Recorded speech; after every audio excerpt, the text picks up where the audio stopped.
Your avoidant partner just came back. After all that silence, all those nights you spent wondering if they ever even cared, they suddenly appear with the exact words you once begged to hear. And let's be honest, a part of you lights up. You want to believe this is it, that they've finally realized your worth, that all the pain, the waiting, the confusion has led to this moment where love wins. But stop right there, because what if I told you, this isn't about love at all?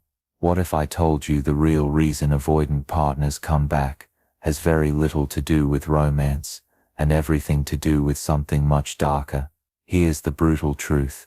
Most avoidant partners don't return because their heart pulled them back. They return because circumstances pushed them back. And if you mistake that for love, you'll fall right back into the same cycle that shattered you before. Think about it. Love doesn't vanish in silence. Love doesn't disappear for weeks or months without a word. And love doesn't reappear, only when it's convenient. So ask yourself, if this was truly about love, wouldn't their actions have proved it long before now? The reason they're back will shock you. It's not the fairy tale ending you've been waiting for. In fact, once you see the hidden patterns behind why they return, you'll never look at their "I miss you" text the same way again. In the next few minutes, I'm going to expose the exact reasons avoidant partners always circle back, how to tell if it's real or just convenience, and how to protect yourself from being pulled into the same heartbreak again. Don't look away now, because missing this truth could cost you far more than just another breakup. Close your eyes and picture this. They disappeared, just like that.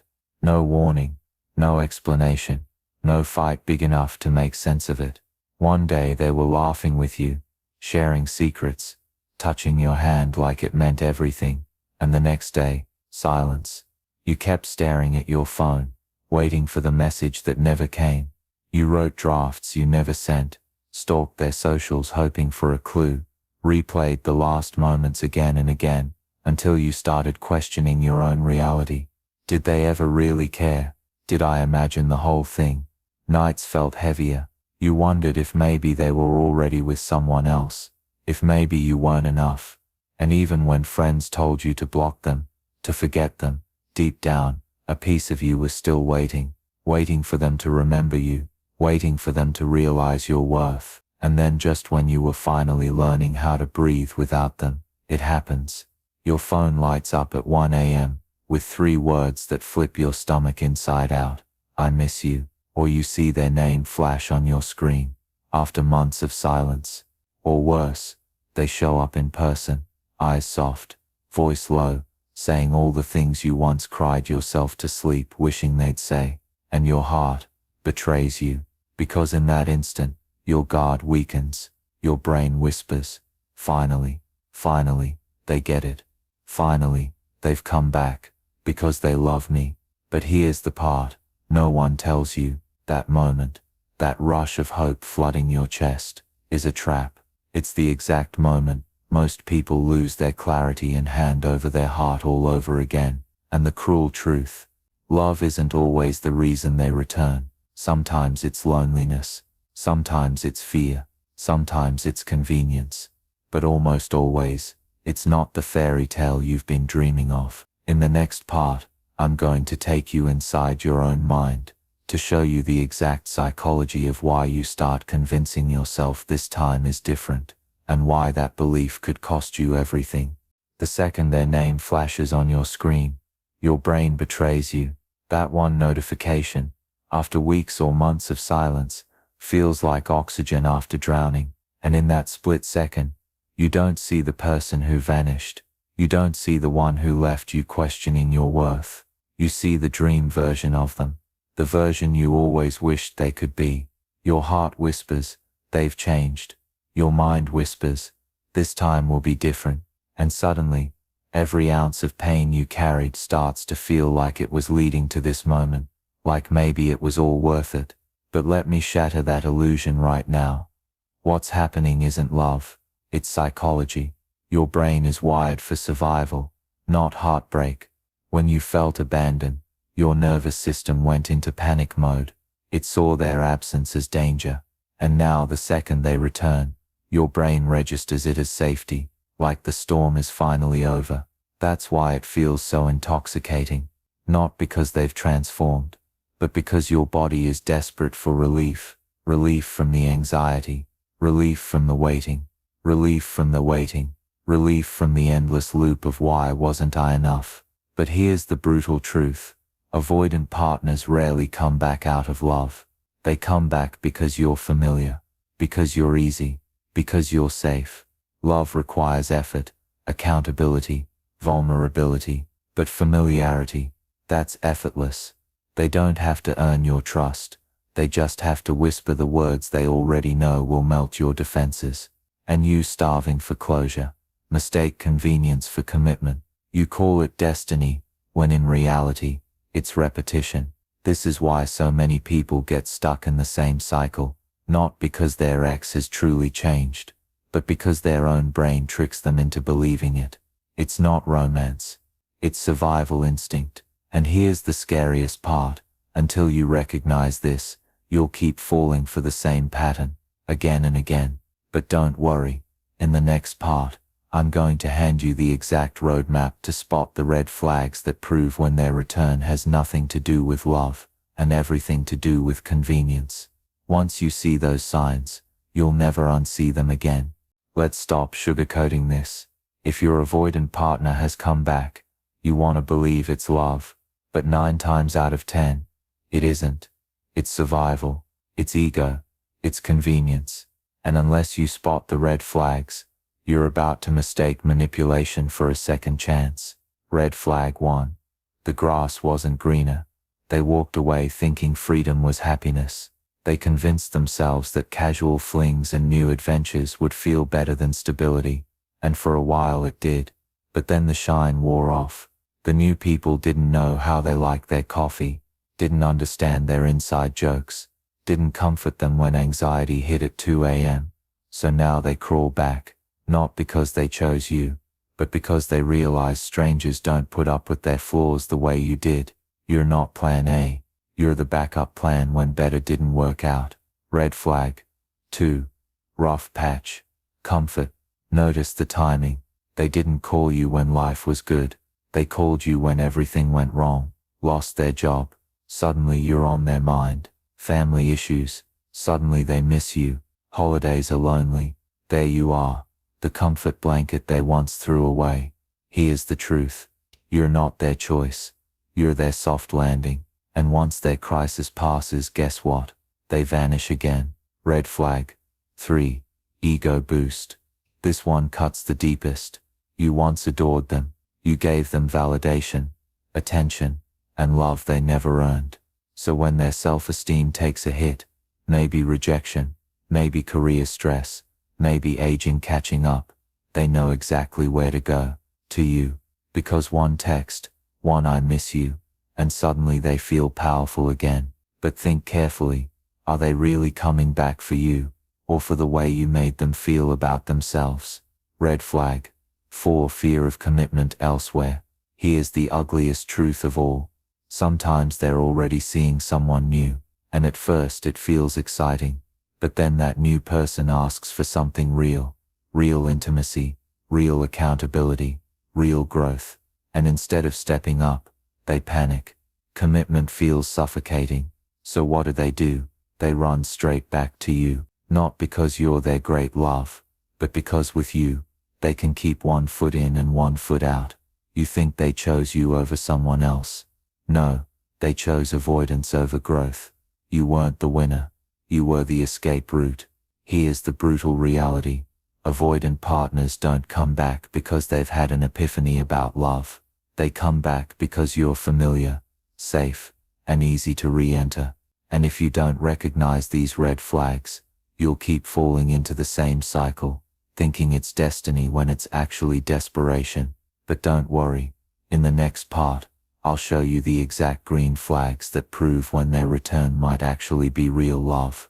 And once you learn the difference, you'll never fall for the wrong return again. We've torn apart the red flags. We've exposed the brutal truth about convenience. But now let's flip the coin. Because sometimes, change is real, rare, Uncomfortable, messy, but real. Here's how you know the difference. Green flag 1. Vulnerability. That feels uncomfortable when avoidant partners fake growth. They sound smooth. They know the perfect words, the perfect timing, the perfect tone. It feels like a script, but genuine vulnerability. It looks nothing like a script. It's clumsy. Their eyes water when they're not used to crying. Their voice shakes when they talk about feelings. They stop mid-sentence, terrified of saying the wrong thing. It's not polished. It's raw, and that rawness is the evidence, because someone rewiring their nervous system can't hide the discomfort. If it feels too easy, it probably is. Green flag 2. Evidence across their entire life. Avoidance doesn't just destroy relationships, it bleeds into everything. Work, family, friendships, which means real growth has fingerprints everywhere. Look closely. Have they repaired broken ties with their parents or siblings? Do they finally have healthy friendships instead of shallow connections? Have they changed their habits, routines, or even their environment? Are they more grounded in their career, their goals, their community? Because when someone truly heals, it doesn't just show up in text to you, it shows up in every corner of their life. If the only change you see is them knocking on your door again, that's not growth. That's convenience dressed up as love. Green flag 3. Patience with the process. Here's the easiest way to tell the difference. When they're back for selfish reasons, they pressure you. Why can't you just forgive me? Let's start fresh. They want instant access, instant intimacy, instant validation. But the truly changed partner, they're willing to crawl if that's what it takes. They respect your walls. They honor your boundaries. They don't demand trust. They earn it, slowly, brick by brick, because they know rebuilding love is not a sprint, it's a marathon. Green flag 4. A clear future vision. This is the ultimate sign. Someone who's really transformed isn't just desperate to get you back. They're clear about what they want to build with you. They can tell you what they've learned. They can explain exactly what they'll do differently. They can paint a picture of a partnership stronger, deeper, healthier than before. Not vague promises, not "I'll change," but specific actions and a clear vision of tomorrow. Here's the reality. Genuine transformation is rare, but impossible to miss once you know what to look for. It's shaky, not smooth. It's visible in their whole life, not just their words. It's patient, not pressured, and it's focused on a future, not just erasing the past. Because when love is real, it doesn't rush, it rebuilds. In the next part, I'll hand you the exact questions you need to ask before you let them back into your heart, and trust me, the way they answer will tell you everything. Here's where most people slip. Your avoidant partner comes back with those perfectly crafted words, and your heart wants to believe every single one of them. But let's be real. Your heart can't be the only judge this time. If you don't stop and interrogate this return, you're not giving them another chance. You're handing them another weapon to break you with. So here are the 4 questions that will protect your sanity, your future, and your heart. Don't skip them. Don't sugarcoat them. And don't ignore the answers. Question 1. What exactly have they learned about themselves? Real growth leaves fingerprints. If they've truly changed, they should be able to name the patterns that destroyed the relationship. Do they know why they shut down when you got close? Do they understand what intimacy triggers in them? Can they take ownership without blaming you? If all you hear is "I don't know, I just miss you," that's not growth. That's nostalgia. Big difference. Question 2. What growth actions have they actually taken? Love doesn't magically rewire attachment wounds. Action does. Ask yourself, what have they actually done in the months apart? Therapy, journaling, coaching. Did they change their routines, friendships, or coping mechanisms? Or did they just sit in loneliness until they remembered you're a safe harbor? No actions equal sign no change. Simple as that. Question 3. How will they handle conflict differently now? Every love story has tension, But the real test of change isn't in the good times. It's in the fights. Ask them, what happens the next time you feel overwhelmed? Do they have a plan? Do they even know their old escape routes? Or are they hoping blind optimism will erase years of avoidance? If they can't answer this, you already know how the story ends. Question 4. Can they clearly describe what a healthy relationship looks like? This is the make or break, because if they can't visualize a healthy love, how will they ever build one? Listen carefully. Do they talk about shared growth, respect, and safety? Or is it all about "I miss how you made me feel"? If their version of love is just comfort and chemistry, you're not their partner, you're their escape hatch. Let me expose the most dangerous illusion. Your avoidant partner doesn't come back when life is exciting. They don't come back when freedom feels intoxicating. They come back when they're lonely, empty, or falling apart. And in that moment, when you see their name light up your phone, or hear that soft trembling, "I miss you," your heart screams, finally, they chose me. Out of everyone, they came back to me. But here's the brutal truth. They didn't come back because of love. They came back because of comfort. Think carefully. If this was about love, why didn't they fight for you when they had you? Why didn't they stay when things got hard? Why didn't they show this realization before they left? The reality is simple but devastating. They got lonely, and you're safe. They hit a crisis, and you're familiar. Their ego took a hit, and you're validation on speed dial. You're not their miracle, you're their painkiller. And here's where the trap closes. Once that loneliness fades, once their crisis passes, once their ego repairs, the very same patterns that drove them away return like clockwork. Silence, distance, excuses, avoidance. But this time, you're even more attached. Because you believed their return meant choice. You believed it meant love. So when they vanish again, it doesn't just hurt, it shatters you. Because it feels like rejection. Not once, but twice. The first time broke you. The second time convinces you you'll never be enough. That's the real trap. Not just the cycle, but the way it erodes your self-worth. You confuse their moment of weakness for a declaration of love. You confuse desperation for transformation. And if you don't catch it, you'll spend months, maybe years, stuck in the same revolving door, mistaking their reappearances for proof of destiny, when in reality, it's just proof of their fear. The brutal truth. They don't always come back because they love you. Most of the time, they come back because you're easy to return to. And if you mistake that for love, you're setting yourself up for the kind of heartbreak that doesn't just hurt, it rewrites the way you see yourself. Let's end with the truth. Nobody tells you. Most avoidant partners don't return because of love. They return because it's easy, because you're familiar, because you once made them feel safe.